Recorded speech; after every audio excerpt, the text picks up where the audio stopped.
Good morning. Thank you all for coming. My name is Andre, and this presentation is about the benefits of exercise for children.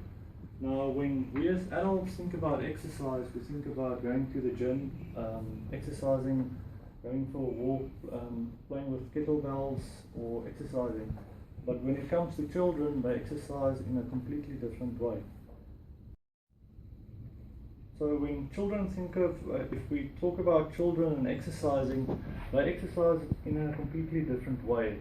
Playing on a play field, playing in breaks at school, going to gym class, that is all part of exercise for them.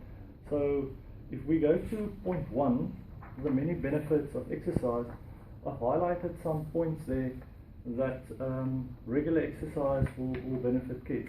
And obviously this will benefit everybody, but especially kids. For example, kids that exercise on a regular basis will have stronger muscle and bones. They'll have leaner body mass because exercise helps control body fat. They will be less likely to be overweight, and they'll be decrease the risk of very bad diseases like type 2 diabetes, and possibly it will lower their blood glucose and the cholesterol levels. I beg your pardon, not the blood glucose, the blood pressure and cholesterol levels. Also, children that exercise will have a better outlook on life, and they will be able to handle stress in a much better scenario. For example, if we look at physical stress that they can handle, if they exercise on a regular basis and they need to run to catch a bus, they'll be able to handle that better. Or if they have to study for a test or talk in front of a crowd, they'll be able to handle that stress better. Now, going to the second point, the 3 elements of fitness. Now, if you look at kids on a playground, you can see the 3 elements of fitness that they incorporate in their normal playing. The 3 elements are endurance, strength and flexibility, and I'll give you some examples of that. If they have to run and play on or it, that is where they would use the endurance or exercise the endurance part of the fitness. If they play in the monkey bars or doing handstands, they would, or wrestle, they would be doing some sort of a strength exercise. And flexibility comes in play when they are sitting reaching to tie their shoelaces, or when they try and reach for a toy. Now, that being said, as parents, it's your responsibility to try and incorporate all 3 fitness elements into their playing routine.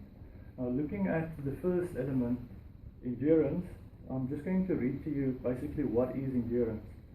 Endurance is developed when kids regularly engage in aerobic activities. During aerobic exercise, the heart beats faster and a person breathes harder. When doing regularly and for extended periods of time, aerobic activity strengthens the heart and improves the body's ability to deliver oxygen to itself. So basically what they are saying is, if the kid or your kids play on a regular basis and they exercise the endurance part on a regular basis, they'll have stronger hearts and their body will be able to deliver oxygen to the cells much better. Looking at types of exercises they can do that you guys can actually do with your children, I've listed 10 different exercises which I think anybody can actually do with their child, and I'll just go through some of them. Playing basketball, for example, cycling, inline skating, soccer, swimming, tennis, and it all depends on your fitness level and the kids' fitness level, what you're actually going to select. Now, coming to the second part, strength training. When we as adults think of strength training, we think of gym work or exercising with exercise machines. But kids don't really need to exercise with weights. If your kids do exercise with weights, please make sure that they have the correct supervision. Someone that is a trained professional that can help them and guide them. But for most kids, they don't need to exercise with weights.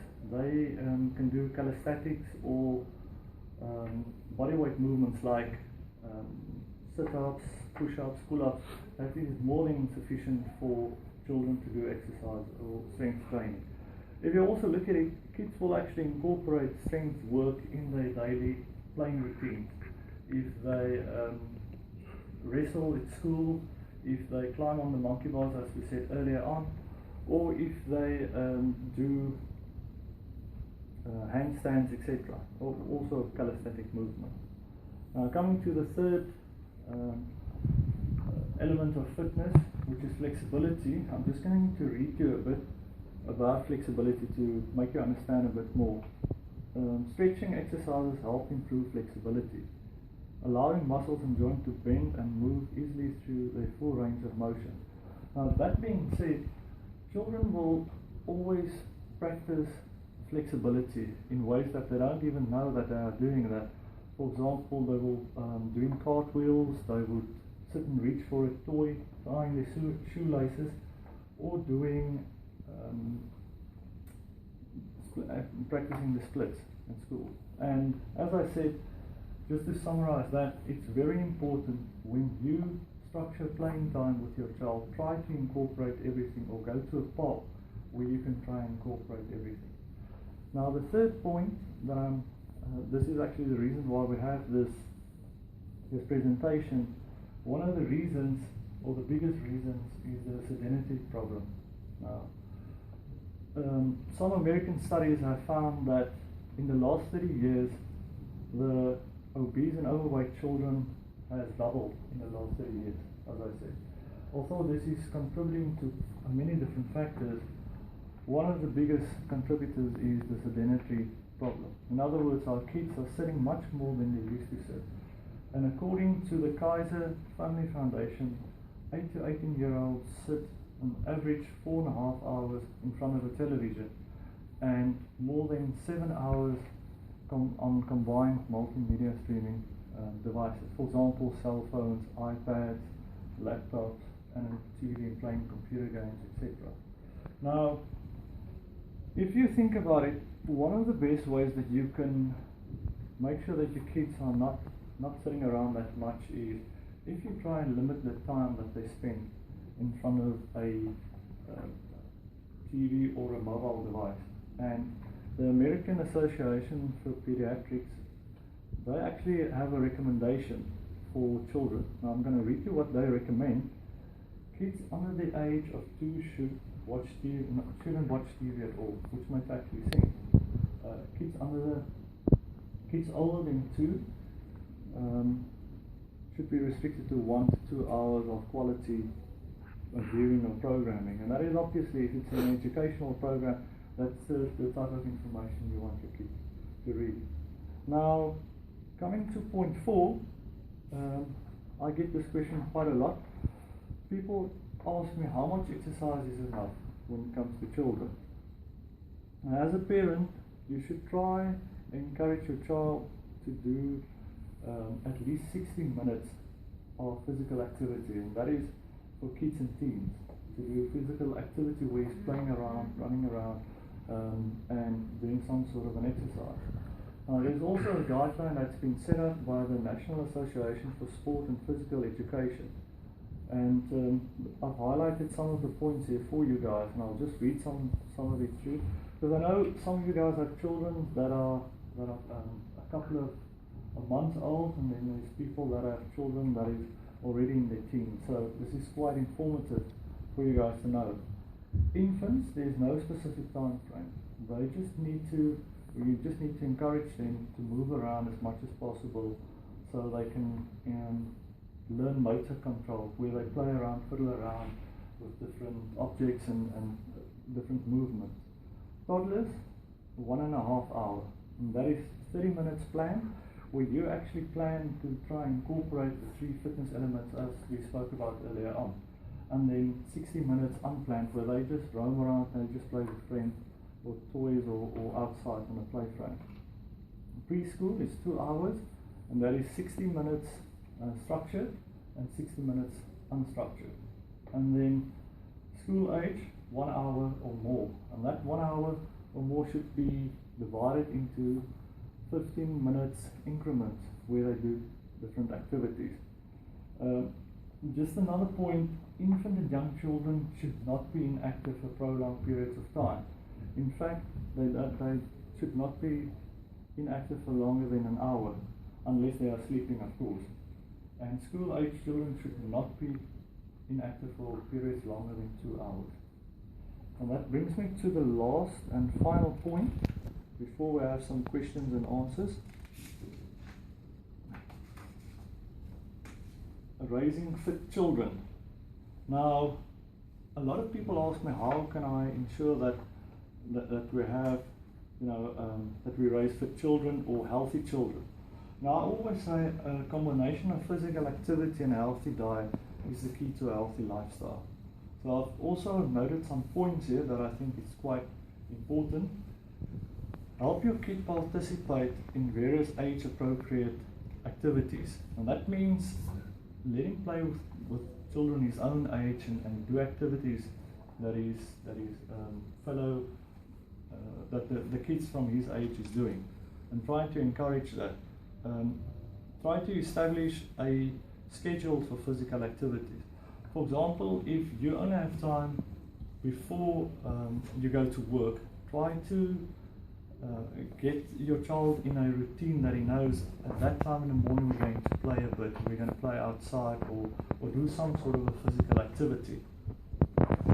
The third point is try to incorporate physical activity in his daily routine. For example, if you stay in a block of flats, instead of taking the escalator, try and take the stairs, for example. Or if you go to the shops and it's close enough, walk to the shops instead of driving with your car. And then the fourth point, which I think is also very important, try to embrace a healthy lifestyle yourself. Because if you live healthy and your child sees that you are living healthy, then it will obviously be a good influence on him, and you will be a positive role model for your child. And the last part is probably one of the hardest. Try to keep it as fun as possible. If your child sees that when you go play in the park with him, or you do some sort of a physical activity with him, and you're not really enjoying it, he's not going to enjoy it. But if he sees you enjoying it, and you make it fun each and every time you go there, then he's probably going to enjoy it, and he wants to come back for more. So that is the presentation. I'm going to ask you guys now if there's any, if you guys have any questions for me. Anybody? Okay, if there's no questions now, I've included my email address and also my cell phone number on the back. So if you guys can think of something, or you're afraid to ask it or shy to ask it in front of the other people, just send me a mail and I'll be glad to answer that for you. If I can't answer that, I'll direct you to someone that will be answer that, or I'll go and search and see if I can find an answer for you. Okay.